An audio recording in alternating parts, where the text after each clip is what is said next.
Hello అందరికీ, welcome to my channel. ఈరోజు మీకైతే ఒక కొత్త రెసిపీని అయితే చూపించబోతున్నాను. మీరు పిల్లలకి ఏదైనా స్పెషల్గా చేసి పెట్టాలంటే ఈ విధంగా చేసి పెట్టండి. పిల్లలైతే చాలా చాలా ఇష్టంగా తింటారు. అదేవిధంగా చాలా తక్కువ ఆయిల్తో నూనెలో డీప్ ఫ్రై చేయకుండానే వీటినైతే మనం ప్రిపేర్ చేసుకోవచ్చు. పిల్లలకైనా పెద్దలకైనా ఈ విధంగా హెల్తీగా చేసి పెట్టారంటే చాలా ఇష్టంగా తింటారు. తప్పకుండా అయితే ట్రై చేయండి. టేస్ట్ మాత్రం చాలా బాగుంటుంది. చూడండి ఎంత బాగున్నాయో, అవి చూస్తుంటేనే తినేయాలనిపిస్తుంది కదా. సో ఖచ్చితంగా అయితే ట్రై చేయండి. అన్నీ ఇంట్లో ఉన్న వాటితోనే సింపుల్గా ఈ విధంగా చేసుకోండి. దీనికోసం ముందుగా స్టవ్ అయితే ఆన్ చేసుకొని ఒక కడాయిని అయితే పెట్టుకోండి. ఇందులో ఒక 1 to 2 టేబుల్ స్పూన్ వరకు ఆయిల్ని అయితే వేసుకొని, ఆయిల్ హీట్ అయిన తర్వాత 1 టేబుల్ స్పూన్ మెంతులు, 1 టేబుల్ స్పూన్ జీలకర్ర, 1 టేబుల్ స్పూన్ ఆవాలు అయితే వేసుకోండి. ఇవి కొంచెం వేగిన తర్వాత ఇందులోనే ఒక పచ్చిమిర్చిని, అదేవిధంగా ఒక రెమ్మ కరివేపాకు, అలాగే ఒక 1/2 కప్పు వరకు స్వీట్ కార్న్ గింజలను అయితే వేసుకోండి. అదేవిధంగా ఒక 2 పెద్ద సైజు ఆనియన్స్ని అయితే ఈ విధంగా పొడుగ్గా కట్ చేసుకొని వేసుకోండి. ఇప్పుడు వీటన్నిటినైతే ఈ విధంగా కలుపుకుంటూ ఫ్రై చేసుకోవాలి. ఇందులోనే ఒక 1/2 టేబుల్ స్పూన్ వరకు పసుపు, అదేవిధంగా 1/2 టేబుల్ స్పూన్ అల్లం వెల్లుల్లి పేస్టును కూడా యాడ్ చేసుకోండి. యాడ్ చేసుకొని ఈ విధంగా మొత్తం అంతా ఒకసారి కలపండి. ఈ విధంగా కలుపుకున్న తర్వాత మూత పెట్టుకొని ఒక 2 నిమిషాలు ఈ ఆనియన్స్ని అయితే మగ్గనివ్వండి. ఒక 2 to 3 మినిట్స్ తర్వాత చూడండి, మనకి ఈ ఆనియన్ అనేటువంటిది కొంచెం లైట్గా ఫ్రై అయిపోయింది. ఇప్పుడు అంతా ఒకసారి ఈ విధంగా కలుపుకోండి. కలుపుకున్న తర్వాత ఇందులో రెడ్ చిల్లీ సాస్ని అయితే ఒక 1 టేబుల్ స్పూన్ వరకు వేసుకోండి. అదేవిధంగా ఒక 2 టేబుల్ స్పూన్ వరకు టమాటో కేచప్ని కూడా యాడ్ చేసుకోండి. మీ దగ్గర ఇలాంటి సాస్లు ఏమీ లేకపోతే స్కిప్ చేసేయచ్చు. ఉంటే మాత్రం ఖచ్చితంగా యాడ్ చేసుకోండి. టేస్ట్ చాలా బాగుంటుంది. పిల్లలు కూడా చాలా ఇష్టంగా తింటారు. ఇందులోనే రుచికి తగినంత సాల్ట్ని కూడా యాడ్ చేసుకొని మరొక 2-3 నిమిషాలు మూత పెట్టుకున్నామంటే చూడండి, మనకి ఈ విధంగా ఫ్రై అవుతుంది. ఇప్పుడు స్టవ్ ఆఫ్ చేసి దీన్ని చల్లార్చుకోండి. ఒక మిక్సింగ్ బౌల్ని తీసుకొని అందులో ఒక 1.5 కప్పు వరకు గోధుమ పిండిని అయితే వేసుకోండి. వేసుకొని ఇందులోనే రుచికి తగినంత సాల్ట్ని కూడా యాడ్ చేసుకొని ఒకసారి మొత్తం అంతా కలపండి. ఈ విధంగా కలుపుకున్న తర్వాత కొంచెం కొంచెం వాటర్ని అయితే యాడ్ చేసుకుంటూ చపాతీ పిండిలాగా అయితే కలుపుకోండి. చూడండి, మనకు ఈ విధంగా కొంచెం సాఫ్ట్గా అయితే ఉండాలి.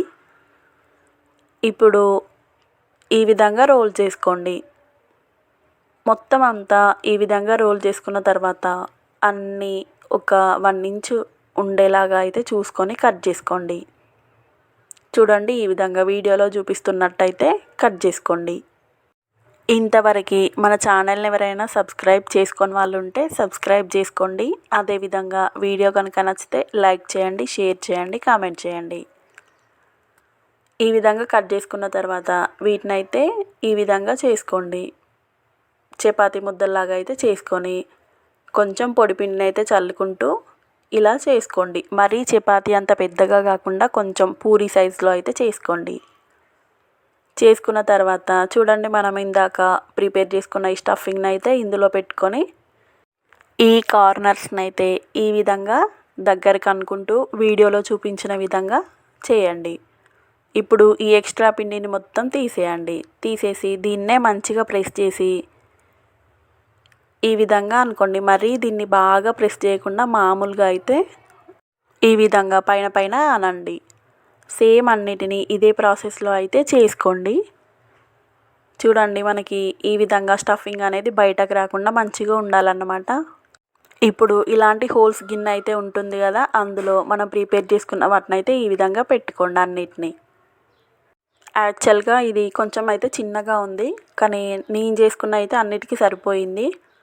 ఈ విధంగా అయితే పెట్టుకోండి. నేను ఆల్రెడీ ముందే వాటర్ని అయితే హీట్ చేసుకున్నా.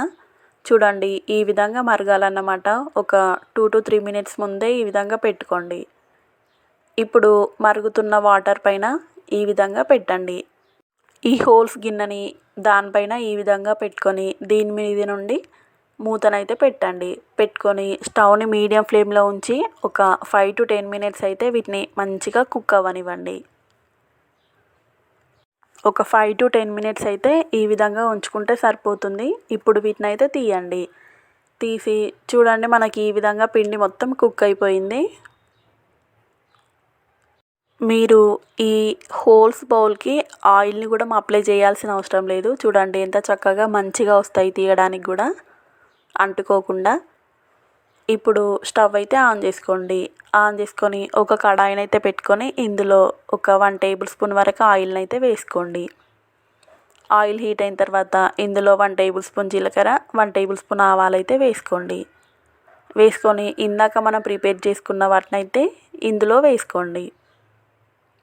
వేసుకొని ఒక 1 to 2 మినిట్స్ ఈ విధంగా టర్న్ చేసుకుంటూ కొంచెం ఫ్రై అవ్వనివ్వండి. ఈ విధంగా ఫ్రై అయిన తర్వాత చివరగా ఇందులో కొత్తిమీరను కూడా యాడ్ చేసుకోండి. అదేవిధంగా వీటిపైన కొంచెం కలోంజీ సీడ్స్, అదేవిధంగా నువ్వులను కూడా అప్లై చేసుకోండి. ఈ విధంగా వేసుకోవడం వల్ల మనకి చూడ్డానికి బాగుంటాయి, తింటుంటే టేస్ట్ కూడా చాలా బాగుంటుంది. ఇప్పుడైతే స్టవ్ ఆఫ్ చేసుకొని ప్లేట్లోకి సర్వ్ చేసుకుంటే ఎంతో టేస్టీగా ఉండే స్నాక్స్ అయితే రెడీ అయిపోయినాయి. టేస్ట్ మాత్రం చాలా బాగున్నాయండి. మీరు ఒక్కసారి ట్రై చేస్తే మళ్ళీ మళ్ళీ ఇదే విధంగా చేసుకుంటారు, అంత బాగుంది.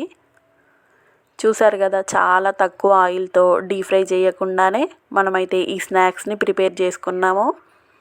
స్టఫింగ్ కూడా చూడండి ఎంత బాగుందో, మంచిగా ఫ్రై అయిపోయింది. పిల్లలకైతే హెల్తీగా ఈ విధంగా అయితే చేసి పెట్టండి. అలాగే మరెన్నో మంచి వీడియోస్ కోసం మన ఛానల్ని అయితే సబ్స్క్రైబ్ చేసుకోండి. Thank you for watching.